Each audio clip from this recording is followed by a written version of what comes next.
Good morning, boys and girls. It is Friday morning. This podcast is going to be a little bit different. There's two podcasts rolled into one, so bear with me here. Hacking Self-Storage listeners, on a Friday, what I'm going to do from now on is give you 5 things I've learned from the week. It may not be business related. It may be something that I've learned, something that motivates me, just something that makes my life a little bit better.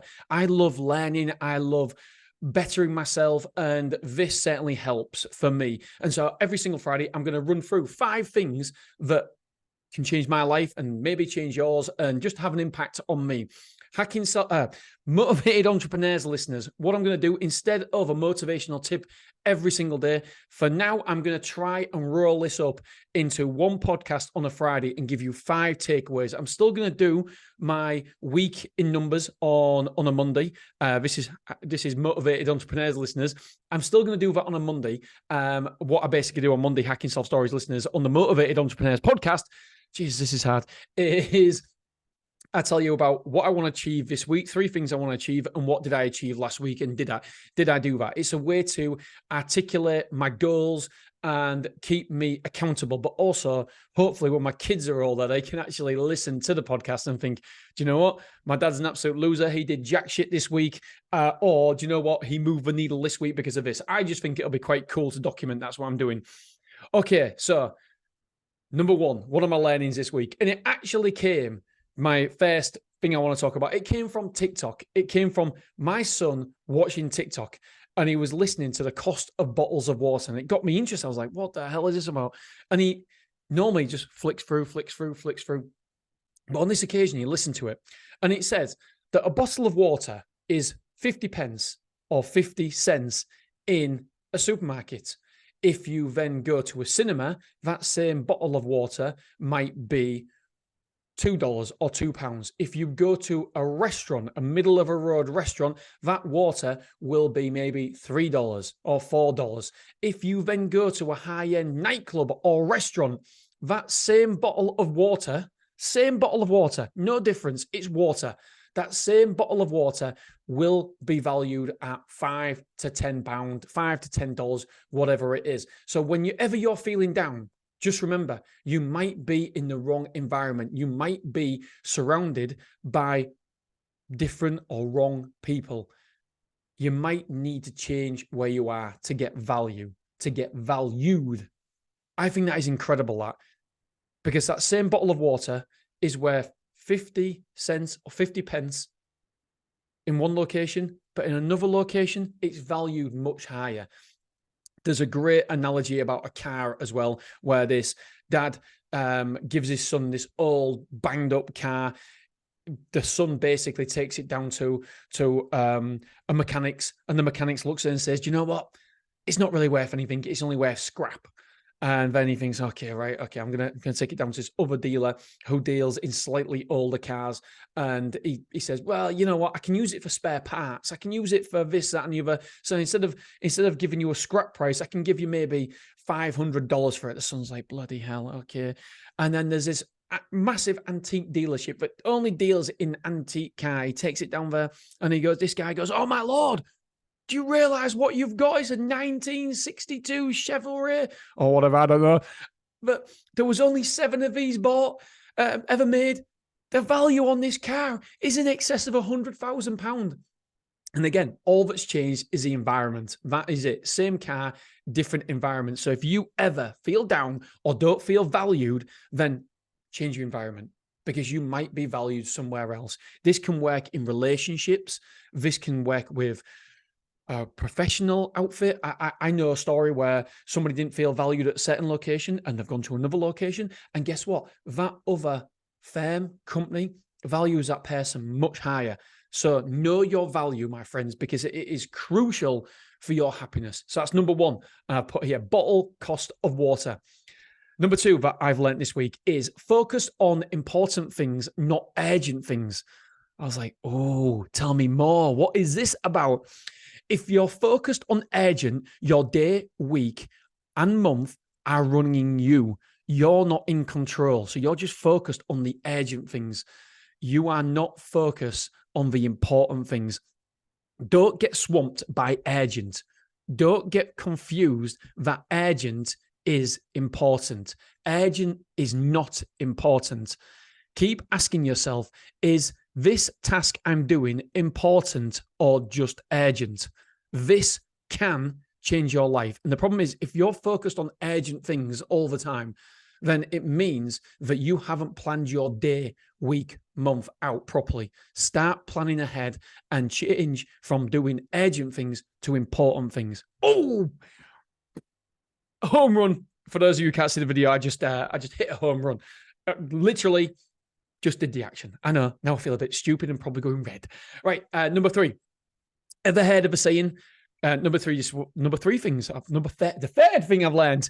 Ever heard of a saying, be penny wise? Yep, me too. Do you know what? It's fucking shit. Absolute load of rubbish. For me, you have to be penny foolish. Pennies aren't going to change your life. Pennies are not going to make you a millionaire.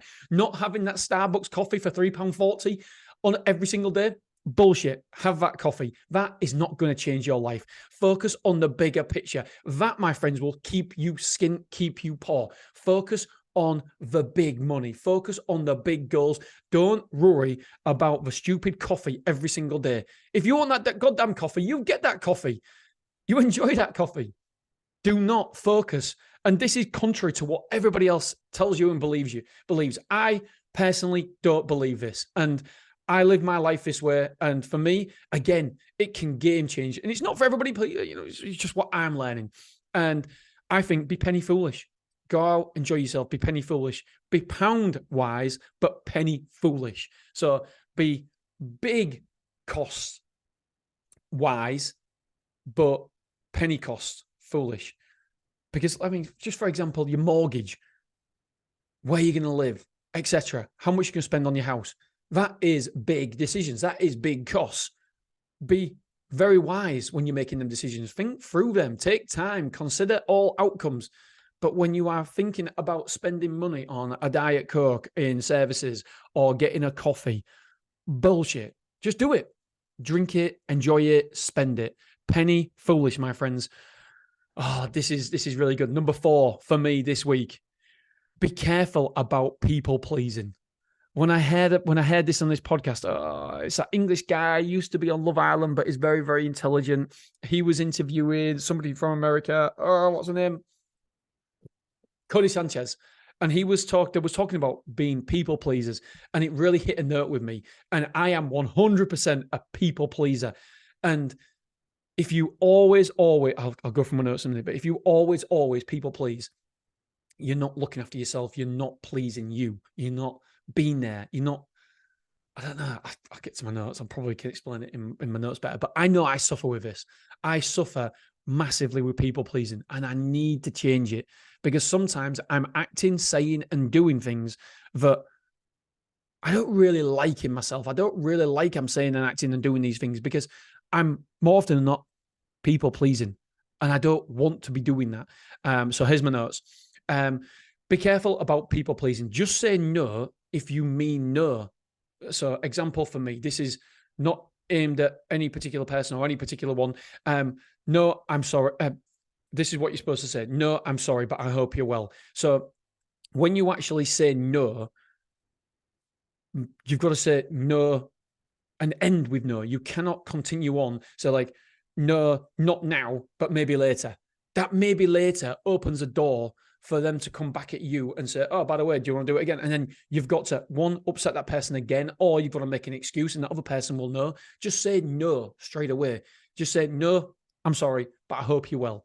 That's it. It's not rude. It's straight to the point, but it's saying, no, I don't want to do this. I got asked to speak somewhere recently and I didn't want to do it. I didn't want to do it, but didn't dare say no. And this was about self-storage. And I didn't dare say no. And when it came to, well, it's happened twice recently. I didn't want to do it, but I said, yeah, I'll tell you what, let's see what my calendar's like. Let me know in 6 months and we'll see what my calendar's like. So that was a delayed no. Don't delay the no. Just say no. And so they came back to me and it's happened 3 times. 3 times. Once in America, once in the UK, and is it twice in the UK? It could have been twice. Yes, once in America, twice in the UK. Oh, no. and once in Italy as, oh God, I've done it so many times. This is what I mean. I'm a bloody people pleaser. I don't really want to do it anymore. I will do it under certain circumstances, but I don't really want to. I don't enjoy. I enjoy the feeling afterwards, but I don't enjoy the nares beforehand, the preparation, etc. And it's not something that I'm really looking to do. And so instead of saying no, thanks very much for the offer, really appreciate it, I goes, I tell you what, it's yeah. I said yes, one of them, and one of them I said no. No, one of them I said, I'll tell you what, come back to me in 6 months and we'll see how my schedule is, but I think it'll be all right. And even though I meant no. And each time I've come back, I've had to say, I'm really sorry. I'm busy. I'm doing this. I'm doing that. And I prolonged the no. And the problem is I've let that person down. So you got to be very, very careful when you're people pleasing. Right. So I put here, no, I'm sorry, but I hope you're well.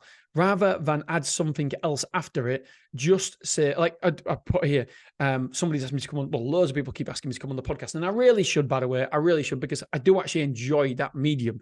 But certain ones, I should just put, I can't come on your podcast. This is what I say. I can't now, but maybe later. It opens up awkward conversations later, or even worse, makes you do something you don't want to do. So for me, I can't come to speak this time, but maybe next time. What? Why? No, I'm actually okay. Thank you very much. Hope you will. Hope it goes okay. No offense or whatever. It's not for me. Sorry. That's it. But rather than prolonging it, it opens up awkward conversations when you do. And it makes you do something you don't want to do. Number 5, I heard this from Mr. Ballin. For those who don't know, Mr. Ballin he was an ex-Navy SEAL, and now he's got like 8 million people following him on YouTube, and he's really, really ultra successful. But not because he was an ex-Navy SEAL, but because he still tells stories.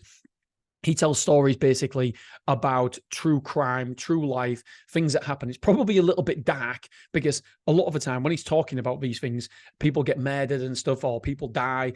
But I don't know why it's so popular, but I've listened to a few last night because I've only just come across him because he was talking about content and then why and how he's so powerful and successful online. And I was like, oh my God, this is gold. But something he said about relationships, because he's been with his childhood sweetheart ever since college, and he's 40-something years old now, and they've been together all those years. And this guy asked him for some advice with relationships, and he goes, oh, this is simple, this is easy, and everybody can follow it. Are you ready for the advice? I love it. It's so simple, but it's so bloody good. Always be nice to Amanda. I can feel myself choking up here. Amanda is his wife. And so it's he said, I live my life by this saying, always be nice to Amanda, whatever I do, however I'm showing up, whatever I'm acting like, always be nice to Amanda. I thought it was absolutely wonderful. And I wanted to share it with you because I think that is so, so powerful. Excuse me. So if you have and he goes, why wouldn't I be? She's the love of my life. I want to be with her forever. And if I'm a dick, because apparently when he came back from being a SEAL and stuff, he had to go and get counseling, and he wasn't particularly nice to people. He was very, very angry, and like you're gonna be, because he got injured in Afghanistan, and so he wasn't particularly good. And so he went to counseling and worked on himself. And he said, "I want to be with this girl. I want to be with her. She is my world. I love her." And he just simply, this framework works. Always be nice to Amanda. So whoever your significant other is, if you want to be with them, it's simple. Always be nice to XYZ. Always be nice to Claire. Whoever the most important people in your life are, always be nice. Boom. And them most important people in your life will continue to be the most important people in your life and will continue to be in your life. So there's my 5-bullet Friday. Hope you enjoyed it. For the stories listeners, I know it's a little bit different. You might get something out of it, you might not, but this is very, very important to who I am and me. I love educating myself. I love learning. I love reading. I love listening to podcasts, and it keeps me accountable. I love writing down little sayings and something that I can talk about, because ultimately, heaven forbid, if anything happens to me, I want to be able to still impact my life, impact my boys in a positive manner if I'm not around for whatever reason. I mean, Mr. Ball and people die in supermarkets, for God's sake. And that's like YouTuber, 8 million views, 8 million followers. And so for whatever reason, if I are here to impact them, I want some sort of legacy, something. I mean, it's fucking some ego-driven shit, this, isn't it? Maybe I should go and see a counselor about this. Yeah, but I want to try and impact them in a positive way and teach them what I'm learning, because I know this self-development path that I've been on for the past 10, 12 years has definitely changed me for the better. And so I want to put out there what I'm listening to, what I'm learning, and my takeaways, because hopefully the whole reason for this is to make my kids better people. It probably won't work. They'll probably hate me when they're 16 years old and will never listen to this, but that's the idea anyway. All right, my friends, I love you. I appreciate you. And for those Hacking Self Stories listeners, I will see you Monday. Oh, and for those Motivated Entrepreneurs listeners, I will also see you Monday. All right, I love you. I appreciate you. Have an awesome weekend. Ta-ra.